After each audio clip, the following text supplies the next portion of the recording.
Y se juntaron con David todos los afligidos y todo el que estaba endeudado y todos los que se hallaban en amargura de espíritu, y fue hecho jefe de ellos, y tuvo consigo como 400 hombres.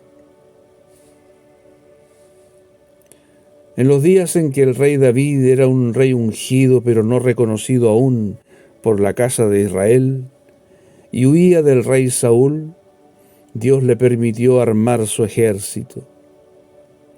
No era un ejército normal, lo que podríamos llamar regular, sino un ejército de lo más irregular que ha existido. El ejército regular estaba del lado de Saúl, el rey que vivía un triste ocaso lejos de Dios. En condiciones extremas, Dios procede de formas extremas. ¿Quiénes formaron parte de este ejército? Gentes marginales, los desechos de la sociedad, los afligidos, amargados y endeudados. Esta es la clase de gente que, si no encuentra una buena causa a la cual servir, pueden convertirse a la peor causa que encuentren a mano. Y llegaron a David, que moraba en ese momento en una cueva, la cueva de Adulam. ¿Qué vieron en él? ¿Qué sintieron a su lado? ¿Qué les ofrecía David que les cautivó tanto? No sabemos exactamente, pero lo que sí sabemos es que a su lado ellos llegaron a ser los valientes de David y quienes le ayudaron en su reino. Y participaron con David de su ostracismo, pero también de su gloria.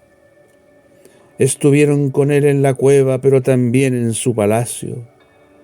Se convirtieron de marginales en los que comían a la mesa del rey y se vestían con sus galas. Esto es exactamente lo que hace Jesús con los que llegan a él en su rechazamiento. Los que le conocen en su marginalidad son llevados por él a su ejército y luego a su trono. Ya no están más afligidos, amargados y endeudados. Son sanados, restaurados, dignificados. Ya no forman parte de un ejército irregular, sino que gozan de las glorias de un ejército vencedor.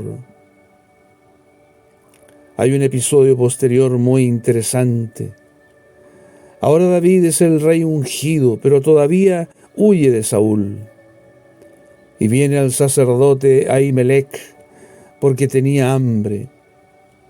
El sacerdote no tiene pan común, sino solo el pan consagrado al Señor. David lo pide y come él y sus valientes, y extrañamente no mueren. Unos 1000 años después, el Señor Jesús, hablando con los fariseos, les recuerda este episodio. ¿No habéis leído lo que hizo David cuando él y los que con él estaban tuvieron hambre? ¿Cómo entró en la casa de Dios y comió los panes de la proposición, que no les era lícito comer ni a él ni a los que con él estaban, sino solamente a los sacerdotes? Los valientes de David ya no eran más aquellos marginales, habían sido santificados, habían sido transformados en algo muy distinto a lo que eran. Ellos ahora tenían rango de sacerdotes.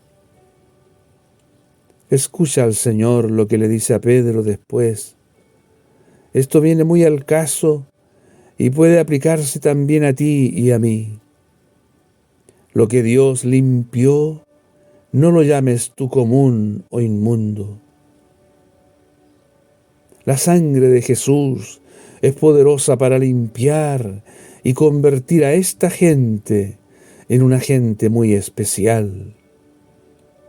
¿No es Jesús nuestro David admirable?